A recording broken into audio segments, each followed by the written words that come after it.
Hey friend, welcome to Grounded, the Vestibular Podcast. I'm Dr. Madison Oak, aka the Vertigo Doctor. I am the vestibular physical therapist who is here to help you with all things dizziness, imbalance, and vertigo.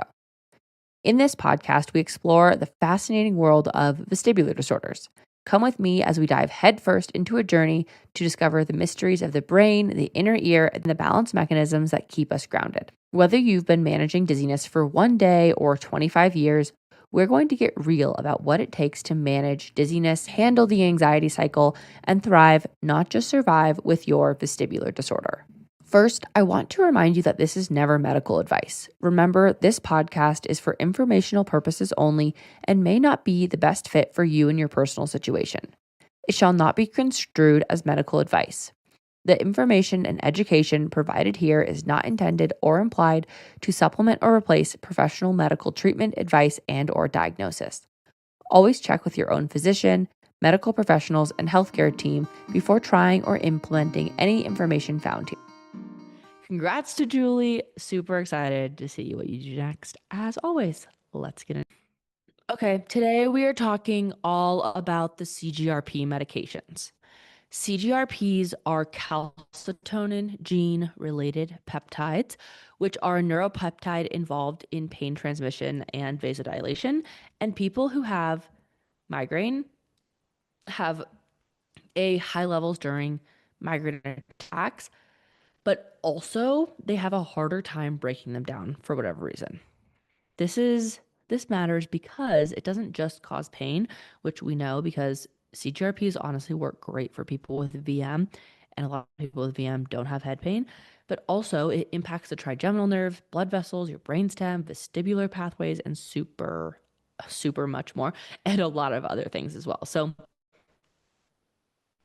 blocking CGRP can reduce the frequency, severity, and duration of migraine attacks, all of which we are obviously going for.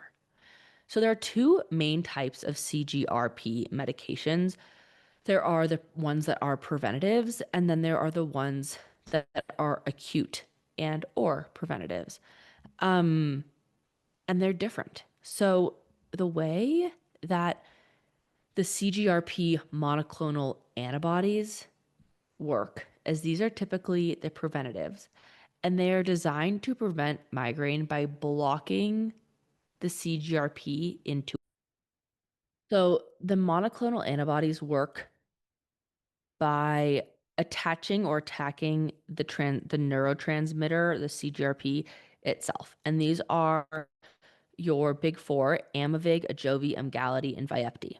Amyvig, Ajovy, and Emgality are monthly injections. Typically, you can get an auto injector for these. You inject it either into the skin on your stomach or into your thigh. And though, again, that happens every month, they are preventatives only, not acutes. And then there's also Vyepti, which I'm not even going to attempt to say the longer, pharmacy names of these. We're just going with them.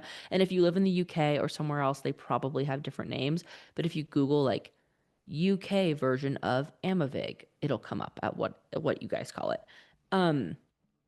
Vyepti is an IV infusion that you do every quarter.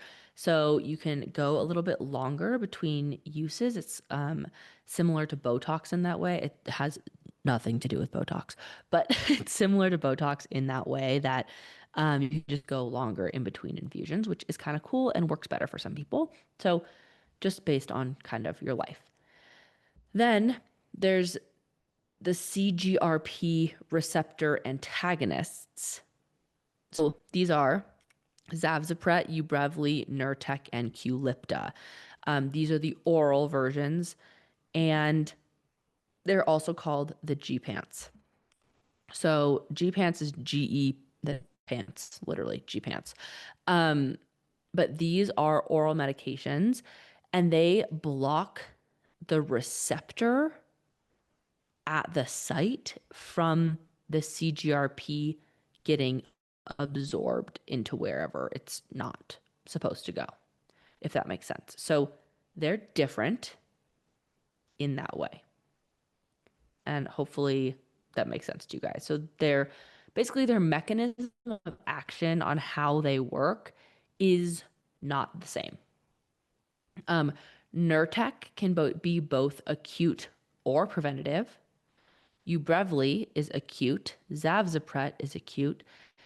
And Qulipta can be an acute or preventative as well. Hopefully that kind of clears that up. I have heard some doctors be like, I don't like the CGRPs because they don't work. Let me tell you, they work. They work great, actually. I'm a really big fan of this class of medications.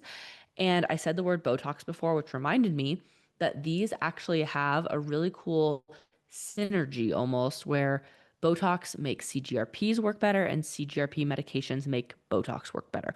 So they like enhance each other, which is super badass. So if you're on one and then you start with the other, it literally enhances itself, which is like literally so badass. So um definitely again, if you're on one, give it a shot. Okay. Next is on my list.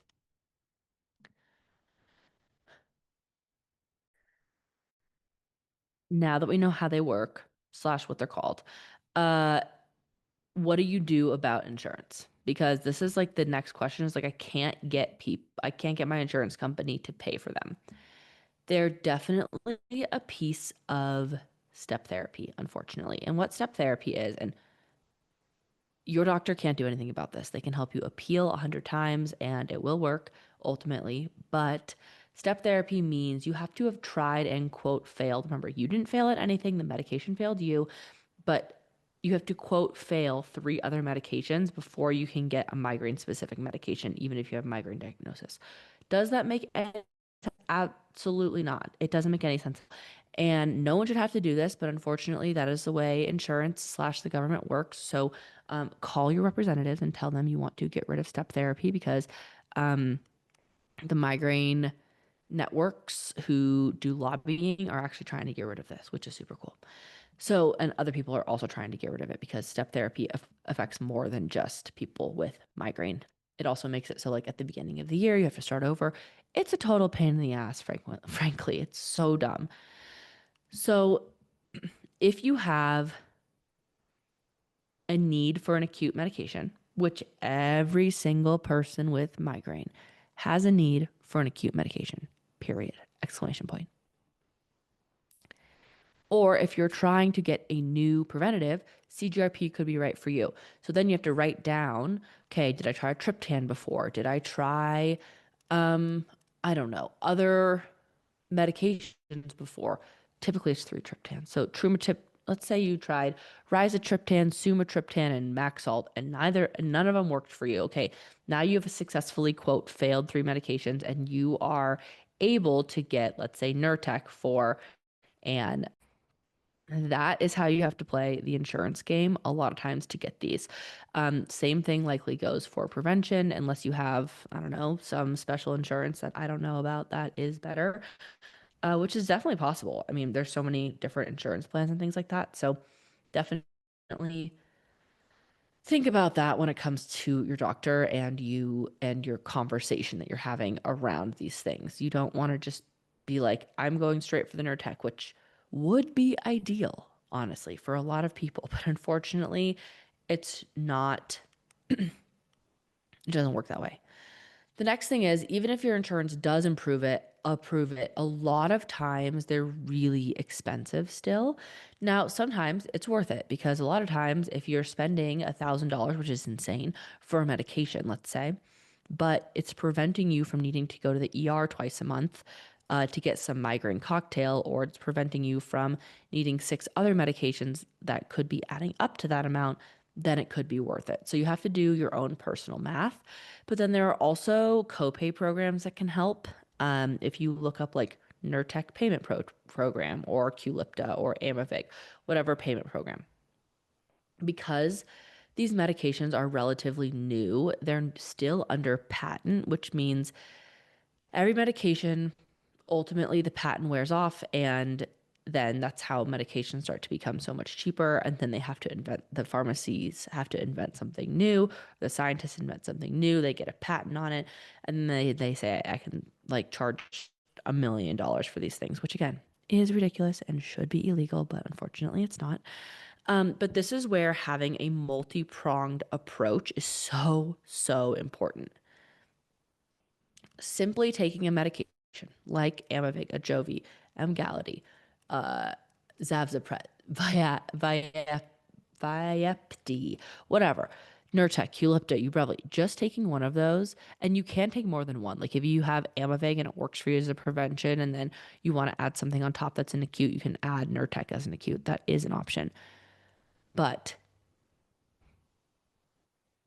you need a multi-pronged approach to managing migraine comprehensively, no matter who you are.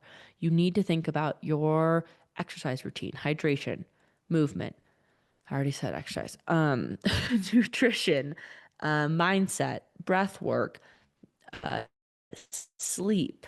Maybe you need to go to VRT. Maybe you need therapy or counseling. All of these things matter so much. They're definitely not a cure, right? We don't have a cure for migraine, but all of these things combined will all add up to help you have a much better managed migraine disorder overall. So they are most effective when combined with other strategies that help you manage your migraine trigger load, your specific bucket or threshold. And you deserve all of those things. So thank you for joining me for learning about CGRPs today. If you have more questions about them, send me a message. But of course, I do not prescribe them. I am not a pharmacist. I am not an MD. I know what I know about these things. So please let me know if you have some questions about them. But do they work for vestibular migraine? Yes, they do. I'm a huge fan. All right. Thank you so much for listening. I will see you next week. Same time, same place. Bye.